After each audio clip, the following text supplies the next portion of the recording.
നിങ്ങൾ 5th സെമിസ്റ്ററിൽ finance specialise ചെയ്തിട്ടുള്ള ആളുകളെ സ്പെഷ്യലൈസേഷൻ പേപ്പറാണ് financial markets and services. Financial market and സർവീസസിലെ ഫസ്റ്റ് ചാപ്റ്ററാണ് ഫിനാൻഷ്യൽ സിസ്റ്റം. നമ്മൾ ആദ്യം അറിഞ്ഞിരിക്കേണ്ടത് എന്താണ് ഫിനാൻഷ്യൽ സിസ്റ്റം എന്നുള്ളതാണ്. ഫിനാൻഷ്യൽ സിസ്റ്റം എന്താണെന്നുള്ള ഡെഫിനിഷനാണ് നിങ്ങൾ കാണുന്നത്. ഞാനൊന്ന് വായിക്കാം. ഫിനാൻഷ്യൽ ഡെഫിനിഷൻ എന്താണെന്നുള്ളത്. Can be defined as a set of institutional arrangement through which financial surplus in the economy are mobilized from surplus unit and transferred to deficit spenders.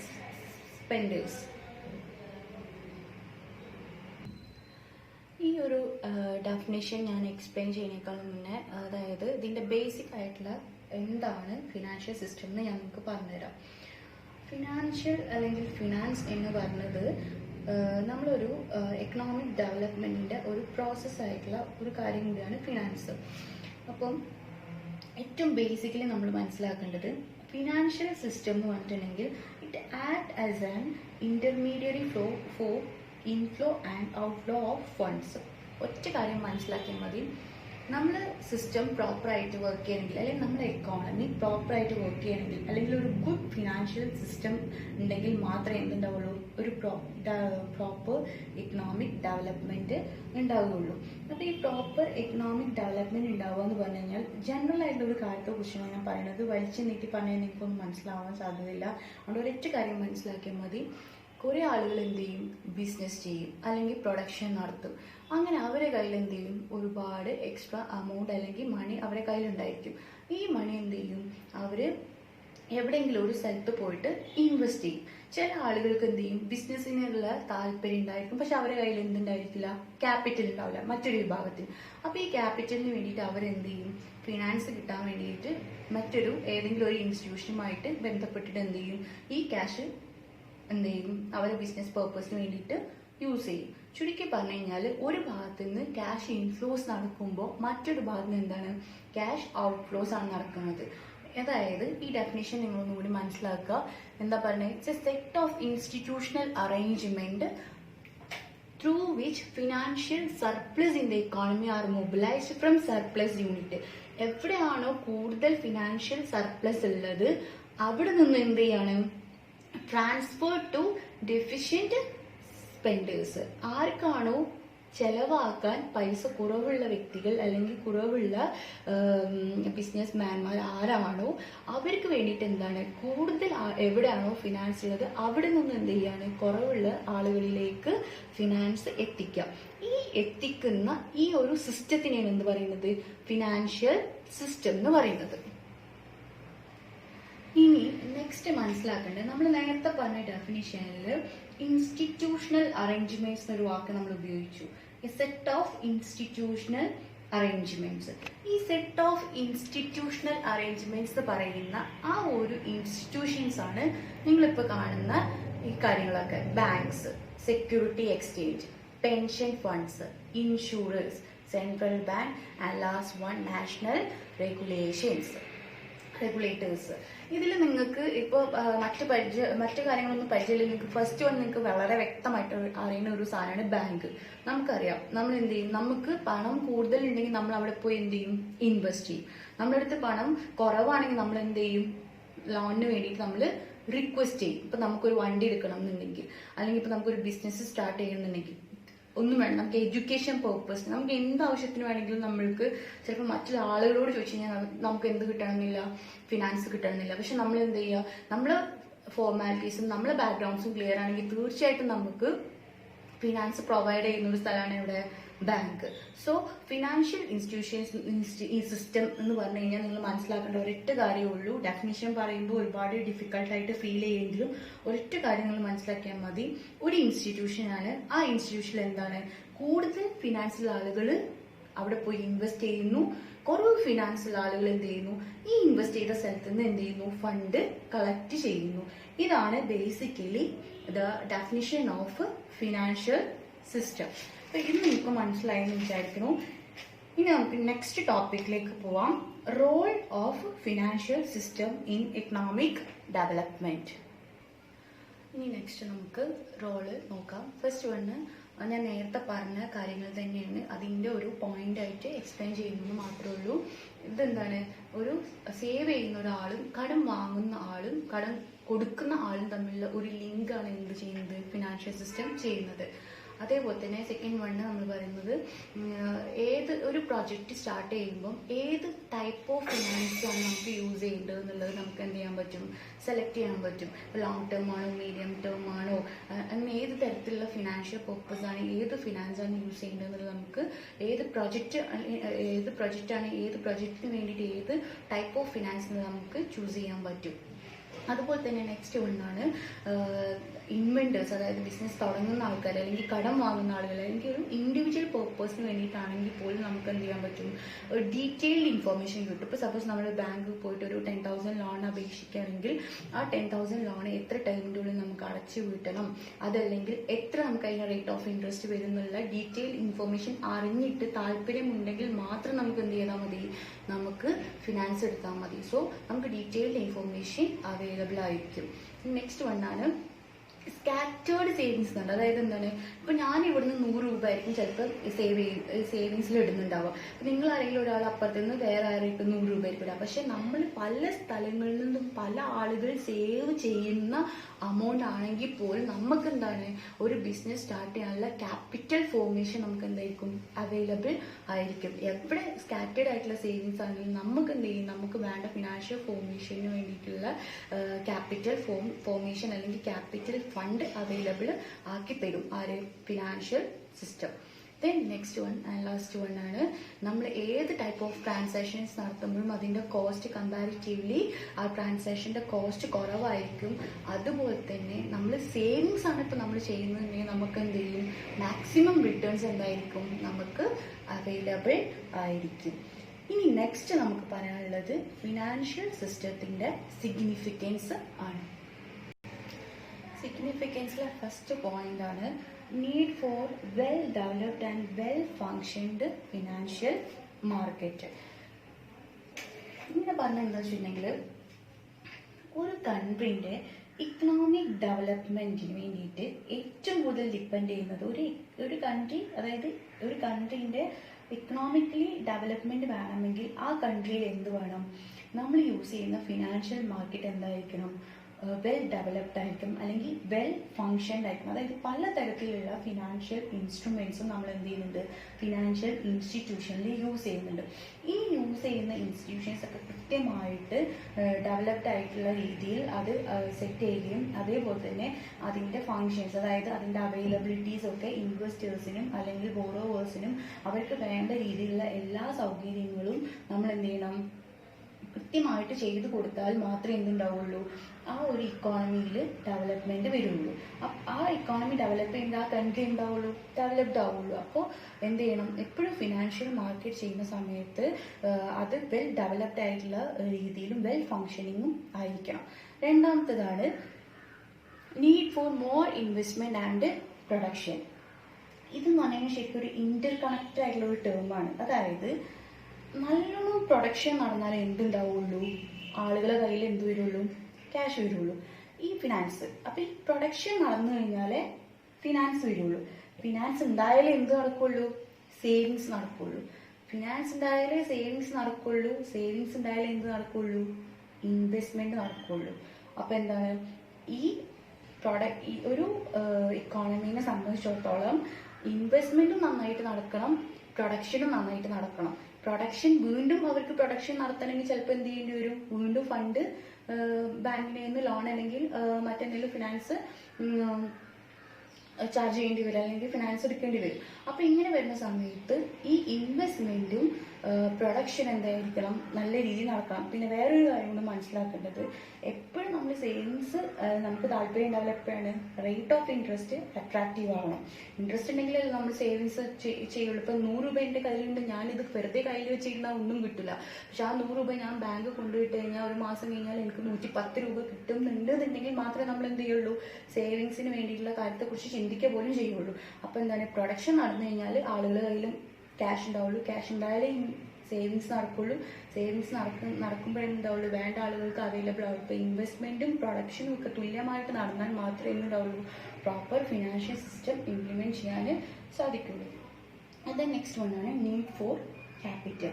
നമുക്കറിയാം രണ്ട് തരത്തിലുള്ള ബിസിനസ്സിൽ രണ്ട് തരത്തിലുള്ള ക്യാപിറ്റലാണ് പറയുന്നത്. ഒന്ന് fixed ക്യാപിറ്റലും second one working ക്യാപിറ്റലും.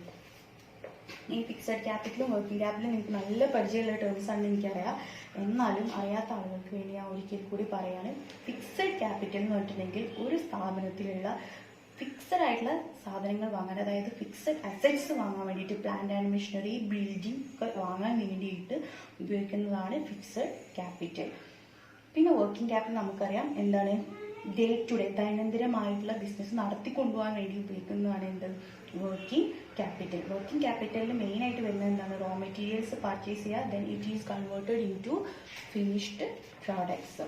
So ഇതിൽ രണ്ട് കാര്യം കൂടി ഞാൻ പറഞ്ഞുതരാം. ഈ ഫിക്സഡ് ക്യാപിറ്റലിന് വേണ്ടിയിട്ട് റേസ് ചെയ്യുന്നത് ക്യാപിറ്റൽ മാർക്കറ്റും, അതുപോലെ തന്നെ വർക്കിംഗ് ക്യാപിറ്റലിന് വേണ്ടിയിട്ട് നമ്മൾ റേസ് ചെയ്യുന്നത് മണി മാർക്കറ്റാണ്.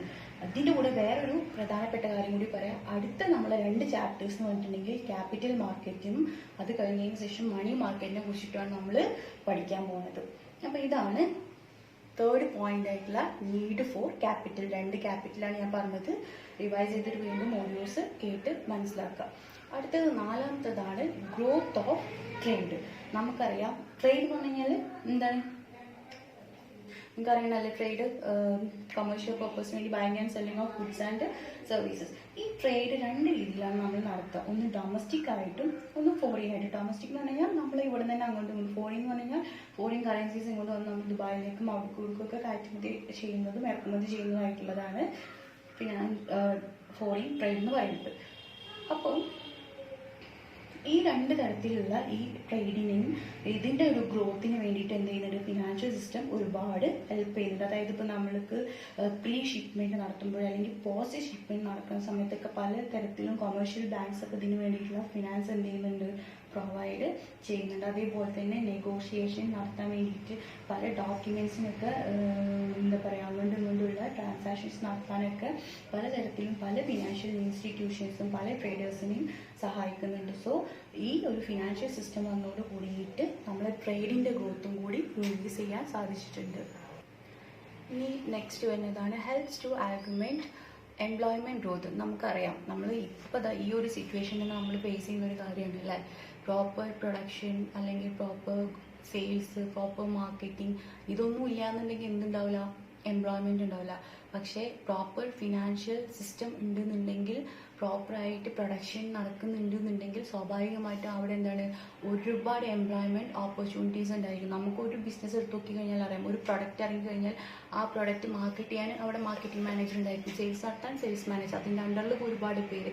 അങ്ങനെ എന്താണ്, ഒരു കാര്യം, ഒരു പ്രൊഡക്ഷൻ അല്ലെങ്കിൽ ഒരു ബിസിനസ്സിൻ്റെ സക്സസ് ഉണ്ടാകുമ്പോൾ സ്വാഭാവികമായിട്ടും അവിടെ എന്തുണ്ടായിരിക്കും, ഒരുപാട് എംപ്ലോയ്മെൻറ്റ് ഓപ്പർച്യൂണിറ്റീസും കൂടി ഉണ്ടാവും. നെക്സ്റ്റ് വണ്ണാണ് it ensures balanced growth. Balanced growth എന്ന് ഉദ്ദേശിക്കുന്നത് എന്താ വെച്ചിട്ടുണ്ടെങ്കിൽ, നമ്മുടെ കൺട്രിയിലുള്ള വ്യത്യസ്തമായിട്ടുള്ള സെക്ടേഴ്സ് വരുന്നുണ്ട്. അതായത് ഇപ്പം അഗ്രികൾച്ചറിൽ നമ്മൾ എന്താ പറയുക ഗ്രോത്ത് വരുമ്പോൾ അതോടൊപ്പം തന്നെ ഇൻഡസ്ട്രിയിലും ഗ്രോത്ത് വരും, അതോടൊപ്പം തന്നെ സർവീസിലും ഗ്രോത്ത് വരും.